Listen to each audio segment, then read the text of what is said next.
نعم، أعوذ بالله من الشيطان الرجيم. بسم الله الرحمن الرحيم. الحمد لله نحمده سبحانه وتعالى ونشكره جل وعلا الذي هدانا للإسلام وما كنا لنهتدي لولا أن هدانا الله، ثم نصلي ونسلم على البشير النذير مصطفى محمد صلى الله عليه وسلم وعلى آله وصحبه وسلم تسليما كثيرا، ثم أما بعد. يقول الله تبارك وتعالى بعد أعوذ بالله من الشيطان الرجيم: إن الله لا يغفر أن يشرك به ويغفر ما دون ذلك لمن يشاء ومن يشرك بالله فقد افترى إثما عظيما. amatendo bonna amalungi era amajjuvu gatendebwa n'Allahu tabaraka wa ta'ala. Tumusaba Allah abeerenga asookusaasira ku n'ebyengera ku mbaka Muhammadin sallallahu alayhi wa sallam ne ku basahaba abalungi bonna ridwanullahi alayhim ajma'in ne ku bantu b'ennyumba ye abakkiriza obusiraamu nga bwe yabuleeta. Baganda bange bakadde bange ab'ebitiibwa, naamira omwoyo gwange n'ejjammwe okuba ntwekwata kutya Allah, tutya Allahu tabaraka wa ta'ala nga tuyimirizaawo amateeka ge, n'okuba nti twewala byonna Allah ow'ekitiibwa bye yatuziiza. Kintu bw'omanya nti kiri haramu tekikkirizibwa, kaka omutima gwo gubeere nga gukireka. Kintu bw'omanya nti ekintu kino Allahu tabaraka wa ta'ala akyagala, kaka omutima gwo mubeere nga mukola ekintu ekyo. Tuli ffenna baganda bange, so tubeere abantu abatya Allahu tabaraka wa ta'ala. Twewale embeera za shiriki, twewale embeera za shiriki. Nabadde ndaba amawulire mabegakaawo agataliiko nfuufu, nafusesse enseko zampiseemu ne saagudde, naye nawulidde enseko nga mpulira zinzita. Nawulidde enseko nga mpulira zinzita. Gaabadde ga lunaku lwa Sande, Sande nga basomesa waliwo kannanka ne ka portion we batuuka mbu omusimanyi babyogera batya mu Luganda, oba omuggwa omusimanyi omuggwa teguba, something like that. Ebintu ebyaliwo mubimanyi Abaganda, nkakasa olugero olwo mulutegedde. Ebintu ebyaliwo nga ennaku zino abantu bakola ki? Babyerabira, tebikyaliwo. Kati kye babadde boogerako mwogwo omuggwa teguba simanyi gukoze gutya, kye babadde boogerako mu mbeera eyo babadde boogera kasubi kano. Nkakasa abasinga obungi tukamanyi okujjako mwe bazaalira ku paaka enkadde, naye abasinga obungi abakulidde mu byalo tukamanyi. Kano akaddo kookoonako bwoti ne keezinga mukayita ndowooza muko weewumbeko, ke babadde boogerako. Ekyansesezza mbagenda nasesse ne mpulira ng'enseko zinzita. Ekyansesezza mbw akadde ako Allahu almustaan. Baganda bange, shiriki mubi, wallahi shiriki mubi, shiriki mubi nnyo nnyo. Shiriki ayonoona obwongo bw'omuntu, n'akufuulira ddala ekiwempe n'ekiri awo ekitategeererako ddala. Omuntu muzimu ku effects shiriki zaleeta ku bwongo bw'omuntu, otuuka ekiseera obwongo ne buba nga nga ayonoona obwongo n'oba nga tokyategeera, n'obanga tokyategeera obwongo n'abufuula nga bw'olaba omwala. Kubanga omwala gino gye bwayise, buli kimu kyonna kyonna kye basuddemu gutwala butwazi, oba mazzi gutwala, oba pitambi gutwala, oba musulo gutwala. Buno obwana bwe bazaala ne basuula omwo gutwala, ebidomola, ebikopo, kabada, omwala bwe gutyo bwe gubeera. Buli kimu kyonna kyonna gwetikka bwetisi, tegulina choice. Tegamba nti owaaya kiroga, nedda. Buli kimu kyonna kyonna. Kati n'obwongo bw'omuntu omushiriku bwe butyo bwe bufaanana. N'obwongo bw'omuntu omushiriku bwe butyo bwe bufaanana. Buli kintu kyonna kyonna kye bamugamba nti kino anti shiriki yayonoona obwongo nga kkiriza. Kano kamuko weewumbeko ke mbadde mbagamba. Mbusimanyi bwe bakanaazanga omwana omuwala. Nkakasa bino ebintu mbimanyi ku lwange, kiyinza okuba kya surprise nze ne kinzizamu n'enseko n'engwa n'eri lwa nsonga gwe gabadde gusooka okukiwulira. Naye mubimanyi kuba muli Baganda ate bino bye mwakola ki? Bye mwakuliramu abamu. Siga nti mwenna, naye abamu bye mwakuliramu. Nti akadde ako bw'okanaaza omwana omuwala mbusimanyi afuna ensonyi, nabanga buli watula wonna aba yeewumbako ng'akaddo kano anti ko kalina ensonyi, bw'okakoonako bw'oti keewumbako. Kati bw'okanaaza omwana omuwala naye tayinza kuwaata mmere mbu ng'asitamye. Nagambye la hawla wala quwwata illa billah. Kati obuddo miskini ogusula ebweru gulina alaaka ki? Gulina nkwaso ki ku kwewumbako kw'omuntu? Gulina nkwaso ki honestly? Mulaba naye shiriki bwayonoona omuntu naddawo kuba eno nankani gundi byenjogerako mbimanyi. Bantu baleeta abasajja abakulu n'abakazi abakulu ne badda okwo ne bawa obujulizi ku byo nti eraba naye teri mwana yenna n'abanga kadduka. Ndowooza olaba nti shiriki ayonoona obwongo. Oli n'abeerawo ng'ekyo kyakakasa nti era omwana bwe obutasitama mu mmere bateekeddwa kumunaaza kamuko weewumbeko. Fa inna lillahi wa inna ilaihi raji'un. Wallahi shiriki ayonoona obwongo bw'omuntu. shiriki ayonoona obwongo bw'omuntu, omuntu n'ofiira ddala n'obeerawo n'ofuukira ddala ekintu ekiri awo ekitakyategeerekeka ddala. Abantu Allahu tabaraka wa taala ne batuuka n'okumuggyako obuvunaanyizibwa bwe olw'okuba shiriki yabwonoona obwongo. N'osanga omuntu ye ng'ali awo akakasiza ddala era nga agikusongera nako naga ennyanja eriyo girabe yennyanja bazaalanzaale. Fa inna lillahi wa inna ilaihi raji'un. Kimanyikiddwa nti Allahu tabaraka wa taala yatonda ennyanja, naye olw'okuba shiriki yamwonoona obwongo ne bamugamba nti eyo ennyanja ogiraba bazaalanzaale. Kati obwongo olw'okuba bufu mwala buli kye bagamba byonna bukkiriza nga naye mukazi wattu omusajja wattu akkiriza nti bambi ennyanja eyo bazaalanzaale. N'abaana be n'abagamba ekyo nti ennyanja bagizaala buzaazi, n'abazzukulu n'abagamba ekyo nti ennyanja bagizaala buzaazi, era omukyala eyagizaala yakola bwati ne bwati. Abantu ne batwala fiyolo efaanaganako bwetyo. Baganda bange, kibi okwesembereza shiriki, kibi okwesembereza shiriki. Eyo nno jjojja n'okusanga abantu mbusimanyi waliwo omukyala eyazadde engo, waliwo omukyala eyazadde nankani ttimba. Ani yabaga nti ebintu bino bisoboka? Ebyo mbage omuntu okutandika okukkiriza ebintu ebifaanaganako bwe bityo shiriki already aba amaze okudestroyinga obwongo bwo nga tokyategeera. Ogwo omuntu ategeera asobola okuzaala omusota, omuntu ategeera asobola nankani binanno ebintu nabyogerako emabegakawo omujjukira ne muddawo ne mutandika kuseka busesi nga mulowooza byakusaagirira. Naye ebintu bwe biri, oyo omuntu aclaiminga mbu nazadde embaata, omulundi next year mugende mukumukulisa nkoko, omwaka oguddako mugende mukulisa okuzaala endiga, oguddako mugende mukulisa okuzaala envunyu, n'olulala agenda azaala embizzi. Kuba omuntu bw'abanga asobodde okuzaala engo, kiba kitegeeza oyo asobola okuzaala ttimba, oyo aba asobola okuzaala embaata, oyo aba asobola okuzaala envunyu, aba asobola okuzaala n'envunza n'ensiriŋŋanye na buli kimu kyonna. Kati ebintu bye bifaanagana bino nno ebintu byonna obisanga waffe Kampala, Uganda. Tosobola genda Bungereza n'osanga mukyala yazadde engo, abadan tekiriiyo. Bano Abasaudi bw'obanyumiza nti munnaaye waliwo omukyala eyazadde ttimba, asobola okuseka ekiro kiramba n'enkeera ne bayita omwaka mulamba n'ajjukira akagera ako ke wamunyumiza nti waliwo omukyala eyazaala omusota, n'addamu n'aseka. Lwaki? Lwansonga tebijja mu bwongo. Ebyo biri waffe Kampala, Uganda. Mpozi na bino ebinanankani agasagalimu obushiriku ebyaba Nigeria, simanyi ba Tanzania, simanyi baani nankani ebintu byonna. Lwansonga ne mu bwongo tekijja. Kati shiriki bw'atyo bwafaanana. Shiriki bw'atyo bwafaanana, akuteeka mu bwongo ekintu ekitajjira ddala mu bwongo bwo olw'okuba shiriki yayingira mu bwongo bwo khalas. Buli kimu kyonna n'oba ng'oembracinga okkiriza bukkiriza buli kye bagamba kyonna ng'okkiriza abaana abalongo mbu balina enkizo ku baana abasigadde bonna, era bannaye abaana abalongo simanyi basobola okwokya. Era ewaffe waliyo obwana obulongo, waliyo kannankani Hasani ne Husaini, nankani tubayita Kuse ne nankani ne Hasani. Nze nagendayo ne mbaga mu njokye, kunankani oyo Husaini baali bakamala omutayilla ne mukubba empikka bina ne muganjokya na buli kati si tebanjokyanga. Kati abantu kweteekamu bweteesi biriifu ziri awo kugira ku bantu kukwonoona bwonoonyi bwongo bwabwe na mbeera zino zaaki, mbeera zino za shiriki. Omwana omulongo talina njawulo na mwana muntu asigadde yenna. Naye abaana osanga bazadde abalongo ne bateeka ku pressure ate kati bannaye abaana, era abaana tulina okubaalula, era kati abantu tulina obbakola. Embuzi oba endiga oba enkoko ku levo y'omushiriku yayitawo dda. Embuzi bwe beezadde akaana kamu, falhamdulillah kayonsa, embeera neebeera nnomo. Bwe beezadde obwana bubiri, it's the same way, nekayonsa nekakula. Naye omuntu gw'osanga ng'azadde omwana omu embeera neebeera nnomo, n'omusanga azadde abaana babiri ate awo ne bitabeera. Embuzi yayitawo ddaawo era bw'ekwata akaana kayo nekayonsa, alhamdulillah obulamu ne bukola ki?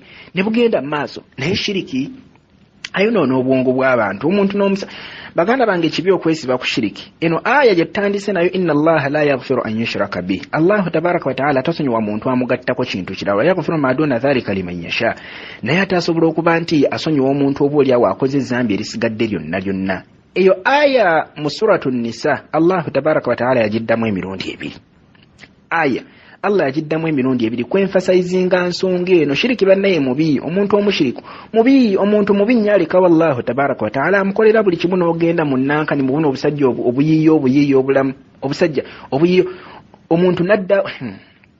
Tusaba Allahu tabaraka wa taala atuggula obwongo kubanga shiriki ono mu bimu ku bintu ebirala effects zaleeta ku bwongo bw'omuntu. Shiriki alina obuzira obutali bwa kigezi bwaleeta mu muntu. Ayina obuzira being a hero bwaleeta mu bulamu bw'omuntu obutali bwa kigezi kuba omuntu omuzira abeera muzira naye shiriki alina obuzira bwaleeta mu bulamu bw'omuntu obutali nnomo obutali bwa nankani bwa kitegeevu butya mu mbeera eya bulijjo omuntu alina obulamu obutegeerekeka yenna k'obeere gwa mpuliriza ng'obwongo bwo bukola bulungi obeera otya omusota ekyo kiri ku nankani mu fitira omuntu yenna ateekeddwa okukola ki ateekeddwa okutya omusota wallahi osanga omushiriku ng'akaayanira engo nti mumpe omwana wange osanga omushiriku ng'akaayanira omusota nti namulaba omukyala awo gatali ku nfufu ng'asitudde ogutimba ogunene weeguti bamukaya nti attimba eyo teteekeddwa kubeera mu bantu gituwe tugitwale mu zzo ng'ali awo akaaba nti nze nedda omwana wange temumunzigyako omwana ng'ali awo yeetisse kittimba ekinene olaba obuzira bwenkugamba shiriki bwaleetamu nabbi wa allah musa alayhi salatu wasalamu agenda ewa firawuna n'asula obuggo nankani emiguwa gye negitandika okufuuka emisota nabbi wa allah musa alayhi salatu wassalam yayogera ne allah directly nabbi musa yakyuka n'atandika okuteekako enjabala allahu tabaraka wataala yamugumya n'amugamba nti atotya musa totya suula busuuzi muggogo ne musa bwe yasuula omuggogo nagwo ne gufuuka musota ate n'ayagala era okusitira okuddamu okudduka kati onabbi wallahu tabaraka wataala atya omusota gweggwani atagutya olaba obuzira obutali bwa kigezi shiriki bwaleeta mu bulamu bw'abantu oli naddawo n'asuula n'omusota naddawo n'asula n'engo fa inna lillahi mbuno mwana wange nze tusaba allahu tabaraka wataala atutaasa ebintu bino bannaye kibi omuntu okwenyigira mu mbeera za shiriki kibi kuba shiriki ayonoonera ddala obwongo bw'omuntu n'osigalawo n'obanga tukyakola ki n'osigalawo n'obanga tukyategeera allahu tabaraka wataala bw'ali bakkiriza insha allah tujja kugenda tulambulula ensonga zino mu bimu ku ebishiriki byaleeta mu bulamu bwaffe allah bwana bakkiriza tujja kugezaako okuba ntuzirambulula mu mbeera oba oliawo esingakaawo naye omuntu omushiriku mubi tusaba allahu tabaraka wataala abeere ng'atutaasa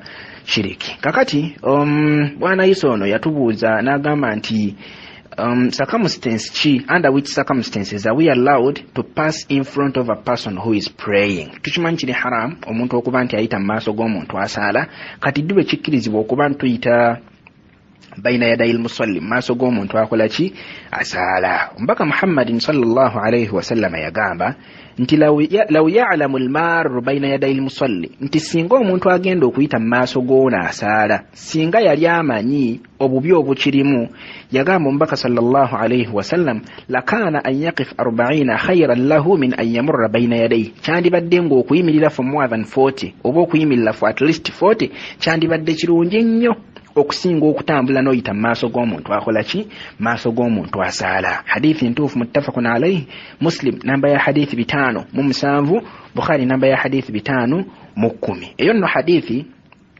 ebuna erijjeno either oli okumuyita mu maaso ng'ataddewo sitira oba nga tataddeewo eyo hadithi ebuna nti at least linda okumalaana nabisa salama twagamba ti ya specifying oba 40 years oba 40 months oba 40 weeks oba 40 days oba 40 hours oba 40 minutes at least waiting for 40 ekyo kirungi gy'oli okusinga bw'onaayita mu maaso g'omuntu akola ki maaso g'omuntu asaala mu hadithi endala yagamba nti at least ofuumuuke oggwewo naye nga toyise mu maaso ga muntu akola ki kino ekyokufuumuuka wenna n'oggwerera n'oggwawo n'ofuuka ng'enfuufu ekyo kirungi gy'oli okusinga bw'onaayita mu maaso g'omuntu akola ki maaso g'omuntu asaala kakati okuyita mu maaso g'omuntu ono yamurra fi mantaqati allati min ba'di mawdi'i sujud fahadha lahu halan omuntu okumuyitako singa abanga for example tataddeewo sitira naye n'omuyita mu maaso ng'omuyise maaso w'ekifo kino wagenda okuteeka okusajada maaso w'ekifo kino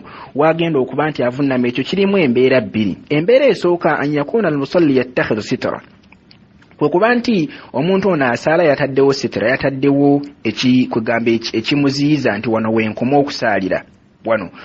okusaalira kati bwe kiba nga kifaanana bwe kityo fahuna yajuzu almururu baina khalfi sitra wano kiba kikkirizibwa bulungi omuntu okuba nti atambula ng'oyita eri mu maaso ga sitira kyentegeeza ki nti omuntu asaala ayimiridde waayimiridde mu maaso ge n'ateekawo konna kaataddewo kikkirizibwa okuba nti oyita mu maaso ga kiri kyataddewo kikkirizibwa okuba nti oyita mu maaso ga kiri ekintu kyakoze eki kyataddewo obujulizi ku nsonga eyo omubaka muhammadin sallallahu alayhi wasallam yagamba nti idha salla ahadukum omukum wabanga agenda kusaala obanga asaala falyaj'al tilqa'a wajhihi shay'an abeere ng'ateeka mu maaso ge ekintu kyonna aberenga ateeka maaso ge ekintu kyonna naga nti fa illam yajid falyansuba asa bw'obanga tosobodde kufuna kyoteekawo at least teekawo akaggo teekawo akaggo n'agenda mu maaso n'agamba nti fa illam yakun era bw'obanga tosobodde n'akaggo kafuna falyukhatta khattan at least teeka kubawo layini at least w'osaalira kola ki kubawo layini nti nze nkola ki nkoma wano. Bw'atyo omubaka Muhammadin sallallahu alayhi wa sallam bwe yatugamba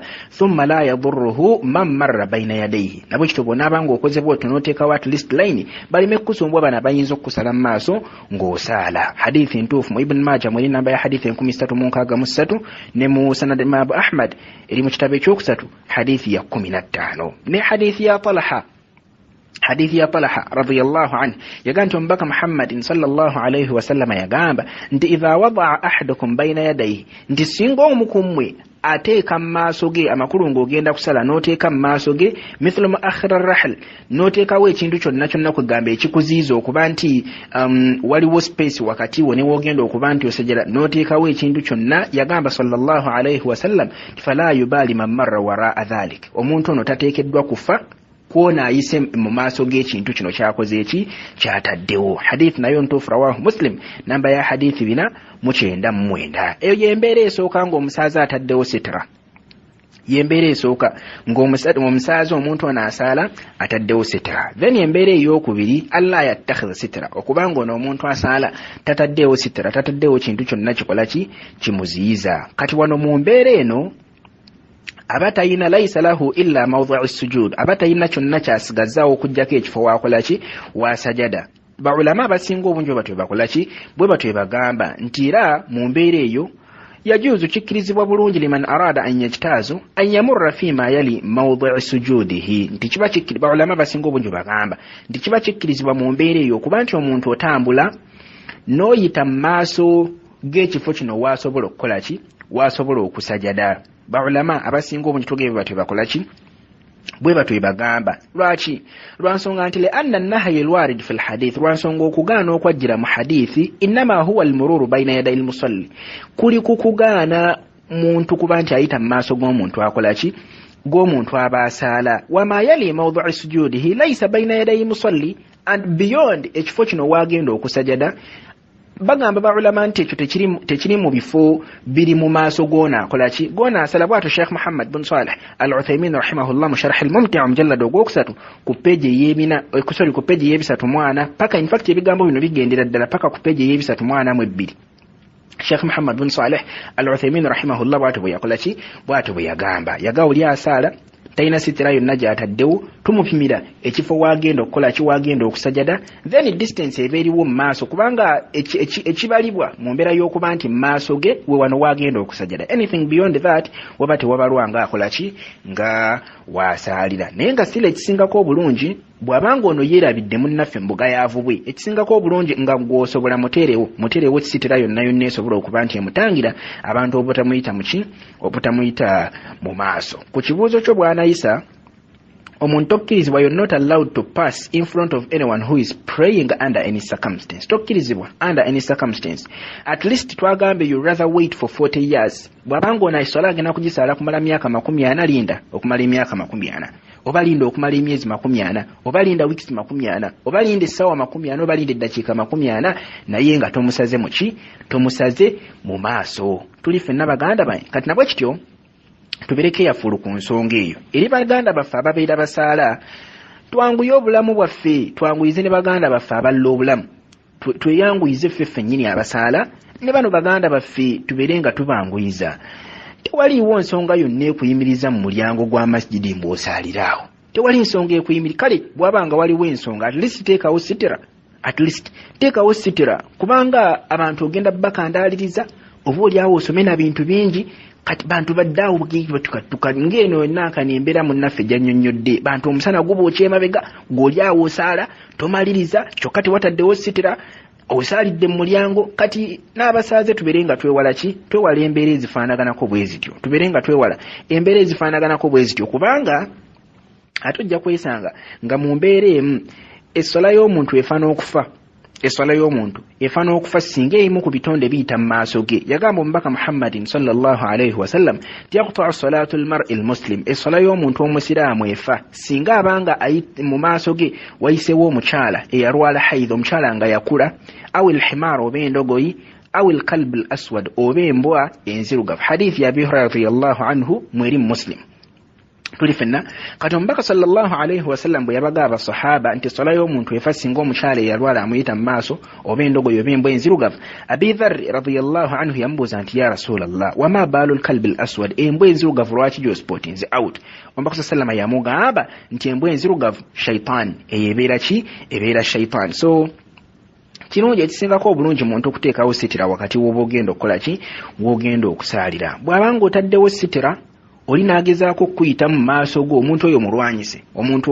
Mu hadithi ya Abi Sa'id al-Khudri radiyallahu anhu, hadithi muttafaqun alayhi, yagamba omubaka Muhammadin sallallahu alayhi wasallam nti idha salla ahadukum ila shay'in bisitra, nti omuntu yenna singa abanga abataddewo sitira mu kugira mu kusaala kwe, kati fa arada ahadukum an yajtaz, omulala n'ayagala okuba nti amuyita mu maaso ge, omulala n'ayagala okuba nti amuyita mu maaso ge, amakulu wataddewo sitira olaga bulungi w'okoma, oli n'ava eri byampaka ayagala kuyita mu maaso. Omubaka sallallahu alayhi wasallam nti falyadfa'u, gezaako okuba nti otangira omuntu oyo omugaana okuba nti akuyita mu maaso. Fa in aba, omuntu ono singa agaana, falyuqatiluhu, osobola okumulwanyisa ng'oli mu ssala, osobola okumulwanyisa ng'oli mu ssala. Lwaki? Omubaka yagamba nti fa innama huwa shaitan, oyo omuntu abeera shaitan. Hadithi mweri Muslim namba ya hadithi 5 Bukhari namba ya hadithi 487. Muntu agezaako okuyistinga kuyita mu maaso go, mulwanyise kubanga shaitan ebeera bikidde muki?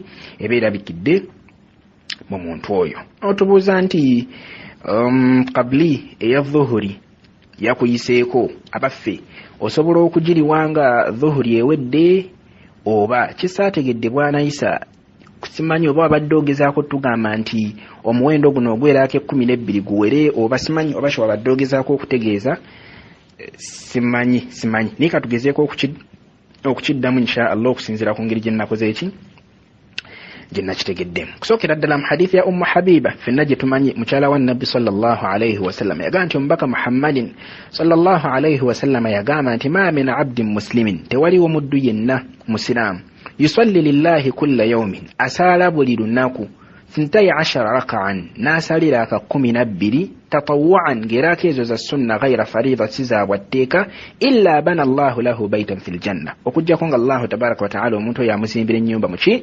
Amuzimbira ennyumba mu jjana. Hadithi ntuufu rawahu Muslim namba ya hadithi 728. Kakati hadithi ye twagaza okuba ntusaalirako ezemmeka 12 zetumanyi. Of course waliwo ne riwayati endala mpitirivu ezajja nga zinnyonnyola ensonga y'emu. Waliwo riwaya endala mpitirivu ezajja nga zinnyonnyola ensonga y'emu nti omuntu singa asaalirako ezo 12 buli lunaku, Allahu tabaraka wa ta'ala amuzimbira ennyumba mu jjana. Era ezo 12 tuzimanyi bulungi. Raka 2 qabla subuhi, baada after subuhi tetuyinaawo ze tusaalirawo, then raka 4 before dhuhuri, 2 after dhuhuri, ku asri tekuli before and after, ku magharibi before tetusaala, after magharibi tusaalira aka 2, ku isha before isha tetusaala, after isha tusaalira aka mmeka? Era aka 2. Mutoto zira aka 12.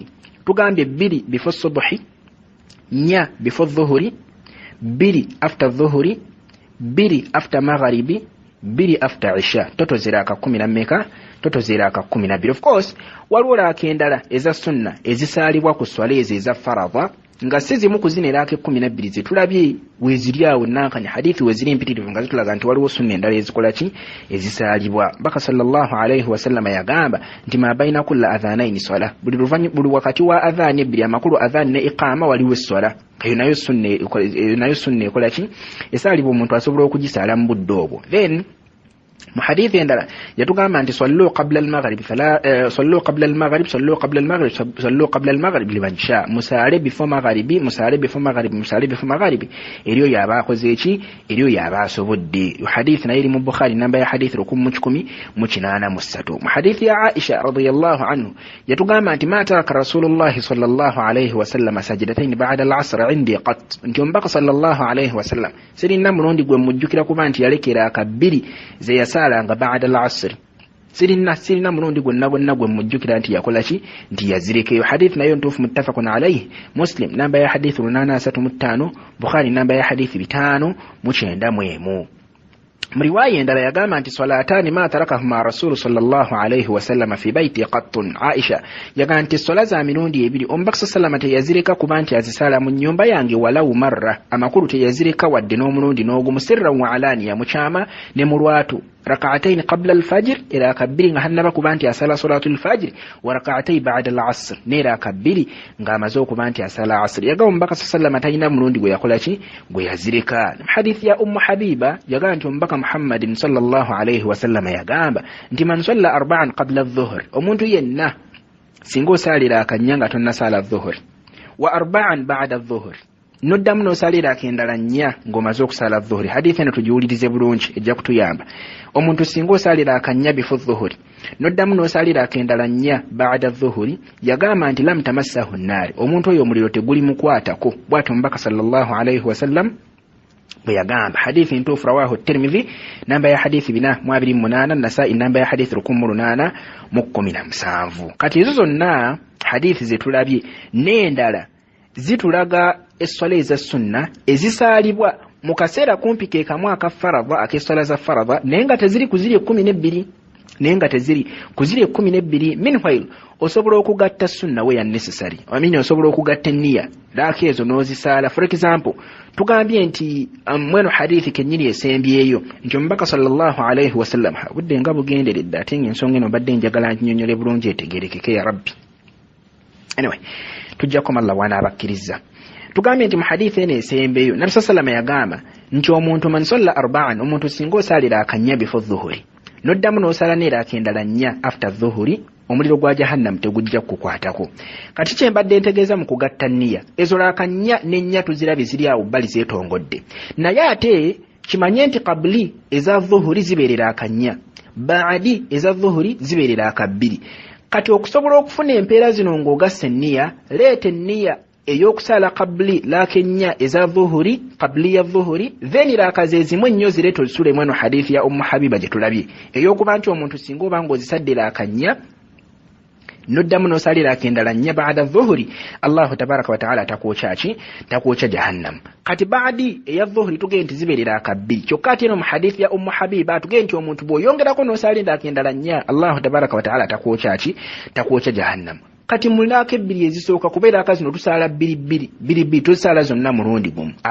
Kati mulaka 2 ezisooka z'osala ng'omaze okusala dhuhuri zisalire ku nniya ya baadi, ate era zibeere nga ze 2 ezisooka ku zino ennya z'ogenda okusala ozigatte ku zino ennya zewasadde before Allahu tabaraka wa ta'ala akutaasa omuliro.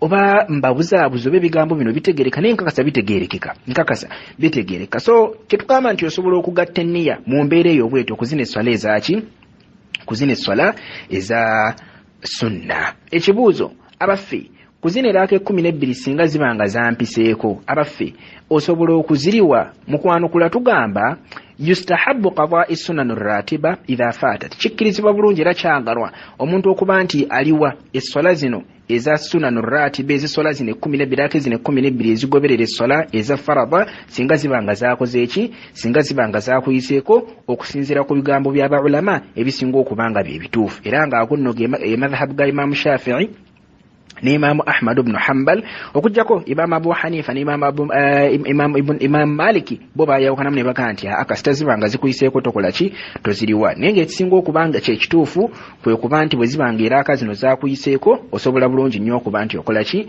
osobola bulungi nnyo okuba nti oziriwa. Obujulizi ku nsonga eyo wajjira mu hadithi ya Ummu Salama yagamba nti Omubaka Muhammadin sallallahu alayhi wasallam lunaku lumu kaana yusalli rak'atayn ba'da al-'asr, yasalira akabiri oluvannyuma lwa asr. Kati faso ila anna nimubuuza ku laaka ez'ebbiri zakoze zasadde. Omubaka sallallahu alayhi wasallam yamuddamu n'amugamba nti ya binta Abi Umayya, owaaye gommola wa Abi Umayya, sa'alti 'ani rak'atayn ba'da al-'asr, ombuuziza ku laaka zino ebbiri zensadde oluvannyuma lwa salatu al-'asr.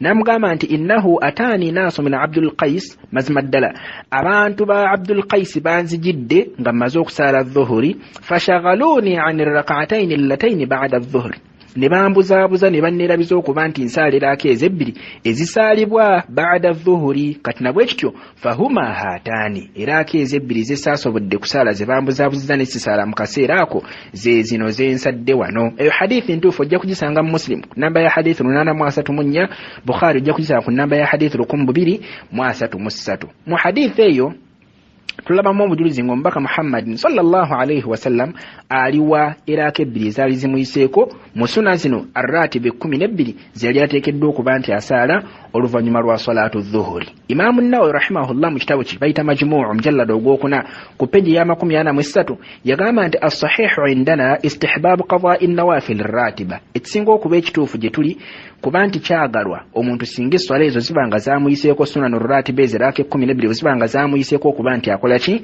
okuba nti aziriwa. Imaamu al-Mardawi mu kitabu kye bayita Insaf omujallada ogwokubiri ku peji y'ekikumi yagamba nti waman faatahu shay'un min hadhihi as-sunan, omuntu yenna kyonna gwe kiba kyayiseeko mu sunna ezo yagamba nti lahu qadaa'uha, kyandibadde kirungi omuntu oyo okuba nti akola ki, aziriwa. Sheikh Muhammad bin Salih al-Uthaymin rahimahullah yagamba qadaa'u sunan ratiba sunna idha fatat, omuntu okuba nti aliwa sunna eza ratiba zino sunan ratiba eraako eze 12 omuntu okuziriwa kiri sunna. Naga nti n'obujulizi obuyimirizaawo ensonga eyo yaga nti omubaka Muhammadin sallallahu alayhi wasallam lamma naama an salatul fajr, bwe yeebaka Allah n'amugella n'ayitawo n'abantu teyasaala salatul fajiri n'aba nga teyasobola kuzuukuka ila ba'da tuluu'i shams, paka ng'omusana gumaze okuvaayo. Kiki yakola? Salla sunnatul fajri awwalan, yasooka kusaala ezo laako ebbiri ezisaalibwa ng'omuntu annaba kusaala salatul fajri, thumma salla al-fajri ba'daha, oluvannyuma n'alyoka akola ki,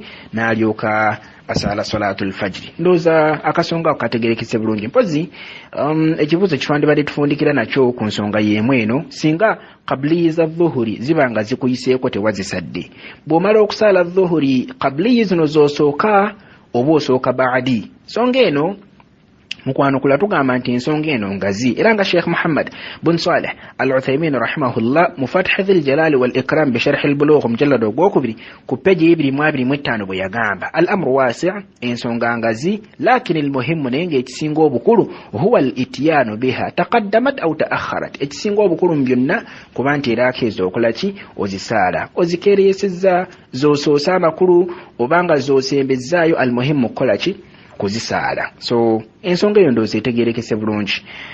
Kakati Allah bw'anaabakkiriza insha Allah olunaku lw'enkya we tugenda okutandikira, bwe wano ku baganda bafeera ekibuuzo bwana Isa ono bye yabuuzizza kunankani ku bantu bano ababamaliriza okusaala. Waliwo abasitukirawo ne basaala sunna, then ne wabaawo n'abasooka okuleeta azikaari. Abuuza nti abaffe ku byombi ebyo kiriwo ekituufu ekyandibadde kikolwa ekiri ku sunna. Awo tugenda okutandikira Allah bw'anaabakkiriza olunaku lw'enkya. Tusaba Allah tabaraka wa ta'ala ebigambo ebyo tuwulidde abeere nga atugasa nabyo, atufuula abantu abawuliriza ebigambo ne tujjamu ebirungi. Tusaba Allah tabaraka wa ta'ala abeere nga atusasula mu busera mu ebyo mu mirimu emirungi gye tugezaako okuba ntukola ku nsi kuno. Allahumma salli wa sallim ala sayyidina Muhammadin wa ala alihi wa sahbihi wa sallim walhamdulillahi rabbil alamin. Wassalamu alaikum wa rahmatullahi wa barakatuh.